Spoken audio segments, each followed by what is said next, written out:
کرتے ہیں وَقَاتِلُوهُمْ حَتَّى لَا تَكُونَ فِتْنَةٌ وَيَكُونَ الدِّينُ كُلُّهُ لِلَّهِ، اور جنگ جاری رکھو جب تک کہ فتنہ و فساد بالکل فرو نہ ہو جائے اور دین کل کا کل اللہ کے لیے نہ ہو جائے۔ یہ قتال کی آخری منزل ہے۔ اب جہاد سے قتال تک کا یہ سفر ہے، اس کو اچھی طرح سمجھ لیجئے۔ جب تک یہ باتیں ذہن میں نہیں آئیں گی آپ گزر جائیں گے قرآن مجید کی آیات سے۔ یہ سورہ مبارکہ سورہ صف جہاد و قتال فی سبیل اللہ پر مختصر صورتوں میں جامع ترین صورت ہے، اس لیے کہ آیت نمبر 4 میں قتال کا لفظ آیا، ان اللہ یحب الذین یقاتلون فی سبیلہ صفا کانہم بنیان مرصوص، اور یہاں جہاد کا لفظ آ گیا، تؤمنون باللہ ورسولہ وتجاہدون فی سبیل اللہ باموالکم وانفسکم ذالکم خیر لکم ان کنتم تعلمون۔ اب دو باتیں میں اور عرض کر دوں پھر آگے چلتے ہیں۔ پہلی بات، مغالطے ہمارے ذہنوں میں کیا ہیں؟ نمبر 1، جہاد کو ایکویٹ کر دیا قتال کے ساتھ، جہاد کے معنی جنگ ہے۔ پوری بات کا ستیہ ناس یہیں سے ہو گیا، جہاد ذہن سے نکل گیا، یہ ساری منزلیں ذہن سے نکل گئیں، جہاد کے معنی جنگ۔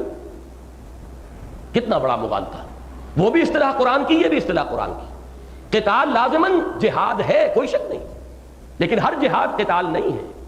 یہ بالکل وہی نسبت ہے اس میں جو نبی اور رسول میں ہے، جو مومن اور مسلم میں ہے۔ ہر مومن تو لازماً مسلم ہے، ہر مسلم مومن نہیں ہے۔ ہر رسول تو لازماً نبی ہے، ہر نبی رسول نہیں ہے۔ قتال تو لازماً جہاد ہے، جہاد کی چوٹی ہے، لیکن ہر جہاد قتال نہیں ہے۔ یہ فرق ذہن میں رکھیے، جہاد کی بہت سی منزلیں ہیں، جہاد ایک بہت براڈ بیسڈ فینومینن ہے، اور قتال یوں سمجھیے کہ ٹپ آف دی آئس برگ، وہ آئس برگ جو ہے جو پانی کے اندر ہے وہ سب مرجڈ ہے، وہ نظر نہیں آتا، اوپر نظر آتی ہے اس کی ٹپ، تو ٹپ آف دی آئس برگ وہ تو قتال ہے، لیکن جہاد تو وہ پورا آئس برگ ہے جو نگاہوں کے سے اوجھل ہو گیا۔ یہ ہے اس وقت ہمارا پہلا مغالطہ۔ اور دوسرا مغالطہ ستم بالائے ستم، یہ تو یوں سمجھیے کہ ظلم کی آخری حد کو بات پہنچ گئی۔ وہ یہ ہے کہ مسلمان جب بھی جنگ کرے گا گویا کہ جہاد فی سبیل اللہ ہے۔ مسلمان ظالم ہو سکتا ہے، جیسے فاسق اور فاجر ہو سکتا ہے، ظالم ہو سکتا ہے۔ مسلمان صرف اپنی حکومت بڑھانے کے لیے اپنی جنگ کر سکتا ہے، خوریزی کر سکتا ہے، نہ خود اللہ کا بندہ ہے، نہ اللہ کا بندہ بنانا چاہتا ہے، نہ اپنے اوپر اللہ کا دین قائم کیا، نہ اپنی جو بھی اس وقت کی حکومت ہے اس میں اللہ کا دین قائم کیا، اور وہ جو صرف اپنی حکومت کی توسیع کے لیے بندگان خدا کا خون بہا رہا ہے، تو معاذ اللہ ثم معاذ اللہ یہ فساد فی سبیل اللہ تو آپ اس کو کہہ سکتے ہیں۔ فی سبیل اللہ کا لفظ میں نے غلط استعمال کیا، لیکن یہ کہ جہاد فی سبیل اللہ بہرحال یہ نہیں۔ جہاد فی سبیل اللہ تو ہوگا لتکون کلمۃ اللہ ہی العلیٰ۔ حضور سے پوچھا گیا، حضور صلی اللہ علیہ وسلم سے، کہ حضور کوئی شخص جنگ کرتا ہے مال غنیمت کے لیے، کوئی شخص جنگ کرتا ہے شہرت ہو جائے اس کی شجاعت کی، کوئی شخص کسی قبائلی یا قومی حمیت میں جنگ کرتا ہے، تو کون مجاہد فی سبیل اللہ ہے؟ حضور نے فرمایا مجاہد فی سبیل اللہ صرف وہ شخص ہے جو اس لیے جنگ کرتا ہے لتکون کلمۃ اللہ ہی العلیٰ، کہ اللہ کا کلمہ ہی سب سے اونچا اور سربلند ہو جائے۔ اس کے سوا کوئی مقصد آپ کا ہے؟ ہاں ایک جائز جنگ ہے، مسلمان ہیں جیسے بھی ہیں، فاسق ہیں، فاجر ہیں، اپنے ملک میں رہ رہے تھے، کسی دشمن نے حملہ کر دیا ہے، دفاع جو ہے اس کی جنگ وہ یقیناً جائز جنگ ہے، اس میں کوئی شخص جان دیتا ہے تو شہید ہے۔ اس لیے کہ حضور نے اصول بیان فرمایا ہے کہ من قتل دون مالہ فہو شہید، جو اپنے مال کی حفاظت میں قتل ہو گیا، مارا گیا، وہ بھی شہید ہے، چاہے وہ بہرحال وہ متقی انسان نہ ہو، مسلمان ہے، لیکن اس پر حملہ ہوا ہے، اس نے اپنے تحفظ کے اندر جنگ کی ہے، تو یہ جائز جنگ ہے۔ لیکن اگر ایسی شکل نہیں ہے، اپنی نفسانی خواہشات کے لیے، اپنے غلبے اور اپنے اقتدار، اپنی ذاتی حکومت کو وسیع کرنے کے لیے اگر جنگ کی جا رہی ہے، تو معاذ اللہ ثم معاذ اللہ یہ جہاد فی سبیل اللہ کی کوئی شکل نہیں۔ تیسرا مغالطہ، یہ مغالطہ ہے کہ جو دینی حلقوں میں آیا، اور بدقسمتی سے ایک دور میں، آج تو خیر ہر مسلمان جانتا ہے کہ غلام احمد قادیانی دائرہ اسلام سے خارج، لیکن یہ ہے کہ ایک دور تو ایسا تھا جبکہ ابھی بات واضح نہیں ہوئی تھی، بڑے بڑے علماء جو ہے اس سے متاثر تھے کہ اس نے بڑا کام کیا ہے، آریاؤں کو شکست دی ہے، آریوں کو اور عیسائیوں کو شکستیں دی مناظروں کے اندر، تو وہ تو ایک طرح کا ہیرو بن گیا تھا ایک وقت میں۔ اس نے اس کو ایک فلسفے کی حیثیت سے پیش کیا کہ دین کے لیے حرام ہے اب دوستو قتال، قتال حرام تو جہاد حرام۔ یہ جہاد کی حرمت یہ اس دور کے اندر آ کر کی ہے اس شخص نے، لیکن واقعہ یہ ہے کہ تمام مسلمانوں کے ذہن میں بھی یہ بات بیٹھ گئی ہے کہ جہاد فرض عین نہیں ہے، جہاد فرض کفایہ ہے۔ کیوں؟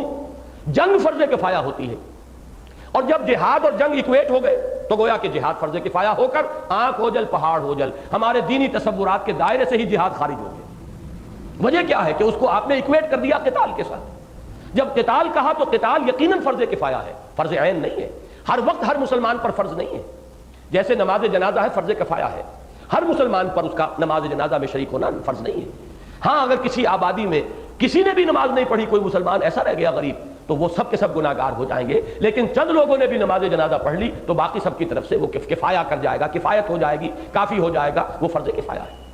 اسی طرح جنگ ہے، مثلا حضور کو کسی جنگ کے لیے مہم بھیجنی ہے، حضور نے فرمایا 3000 آدمی چاہیے، 3000 آدمی نکل آئے تو باقیوں کے اوپر سے فرض ساقط ہو گیا، اب یہ فرض کفایہ ہے، ان 3000 نے کفایت کر دی، کافی ہو گئے تو جتنی ضرورت ہے اتنی نکل آئے تو باقی کی طرف سے وہ فرض ساقط ہو گیا۔ تو جنگ ہمیشہ فرض کفایہ ہوتی ہے، اس میں کوئی شک نہیں، قتال فرض کفایہ ہے، لیکن جب قتال اور جہاد ہم مانی ہو گئے تو نتیجہ یہ نکلا کہ جہاد بھی فرض کفایہ ہے۔ اس سے دین کا اہم ترین شعبہ آنکھ اوجل پہاڑ اوجل ذہن سے نکلا اور ہمارے تصورات دین سے خارج ہو گیا۔ یہ وہ بات ہے جو سورہ حجرات کے حوالے سے ہم تفصیل سے پڑھ چکے ہیں، جہاد فرض عین ہے، ہر دم ہر مسلمان کو مجاہد ہونا ہوگا۔ ظاہر بات ہے ہر وقت اگر ایمان ہے اس کے دل میں، نفس سے کشمکش کر رہا ہے کہ نہیں کر رہا ہے، شیطان سے کشمکش کر رہا ہے کہ نہیں کر رہا ہے، یہ تو ہر آن ہر لہجہ ہر سانس جہاد ہے۔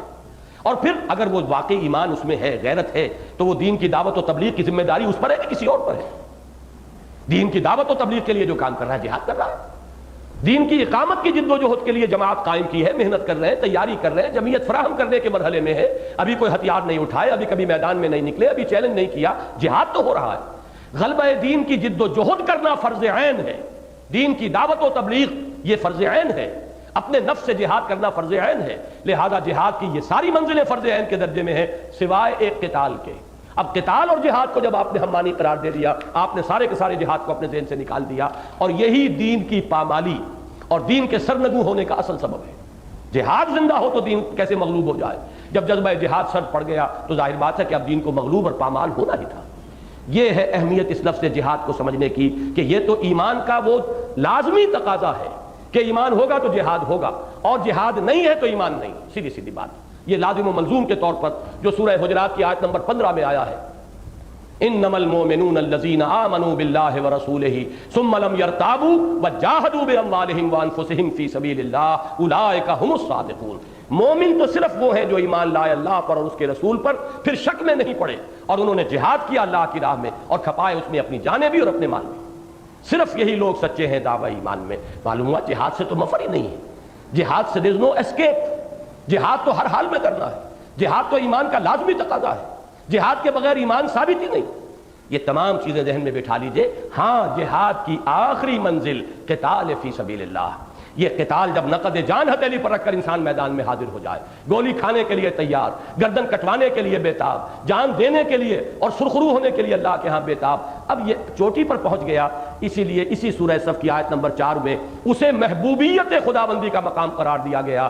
ان اللہ یحب الذین یقاتلون فی سبیلہ صفا کانہم بنیان مرصوص۔ اللہ کو تو محبت اپنے ان بندوں سے ہے جو اس کی راہ میں جہاد کرتے ہیں، قتال کرتے ہیں، ایسی صفیں باندھ کر گویا کہ سیسا پلائی ہوئی دیوار۔ اب میں آج جو ہے اس پورے بقیہ رکوع کا درس نہیں